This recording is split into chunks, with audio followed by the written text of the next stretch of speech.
हमेशा से ज्योतिष शास्त्र में विश्वास करती थी। हर सुबह वह अपनी बिस्तर पर क्रॉसलेग बैठकर YouTube पर ज्योतिष वीडियो देखती थी और पूरी श्रद्धा के साथ उनका पालन करती थी। वह ध्यान से नोट्स बनाती और अपनी जिंदगी को आकाशीय भविष्यवाणियों के अनुसार ढालती। उसके कमरे में अंधेरा था और केवल उसके फोन की हल्की रोशनी थी जो उसे जगमगाती थी। एक शाम जैसे ही वह अपनी सामान्य चैनलों पर ब्राउज कर रही थी, एक नया वीडियो सुझाव ने उसकी नजरें खींच ली। A fate readings.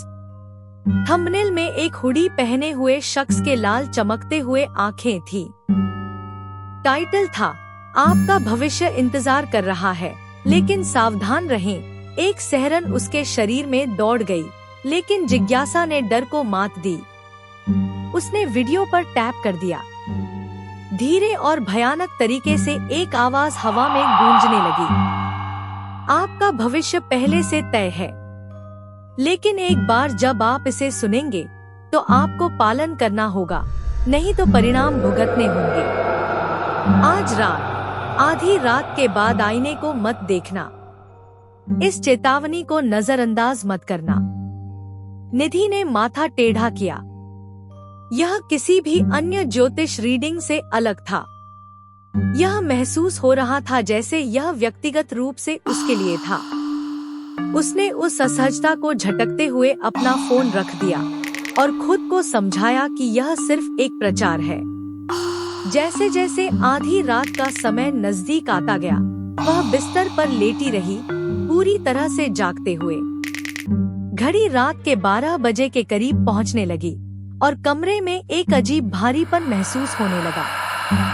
उसकी ड्रेसर पर रखा हुआ आईना चांद की हल्की रोशनी से चक रहा था।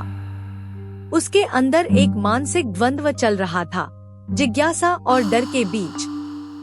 फिर रात के 12:01 पर उसने उठकर आईने की ओर देखा। उसकी परछाई गायब थी। उसकी सांस थम गई। उसने कांपते हाथ से आईने के सामने हाथ लहराया, लेकिन आईना खाली पड़ा था। कमरे में ठंडक घुल गई थी और उसका दिल तेजी से धड़कने लगा। उसने अपना फोन उठाया, लेकिन स्क्रीन में हल्का शोर था। फिर आईने के अंधेरे से एक फुसफुसाती आवाज उसके कानों में घुस आई, तुमने नियम तोड़ा, अब तुम हमारी हो। उसका शरीर जाम हो गया। एक जोड़ी पेल हाथ आईने से बाहर निकले और उसके कंधों को पकड़ लिया। वह चीखने की कोशिश करती रही, लेकिन उसकी आवाज शून्य में खो गई। उस बल ने उसे और करीब खींच लिया और उसकी परछाई, जो अब खोखली काली आंखों के साथ मुस्कुरा रही थी, दूसरी तरफ से उसे घूर रही थी। अगले दिन सुबह उसकी बिस्तर खाली थी। उसका फोन फर्श पर पड़ा था और स्क्रीन पर अभी भी हल्का शोर था। आईना वैसे का वैसा था और कमरे का शांत परिदृश्य दिखा रहा था। लेकिन अगर कोई ध्यान से देखे तो वह फेंट भूतिया रूप में एक लड़की को देख सकता था जो आईने के पीछे फंसी हुई थी।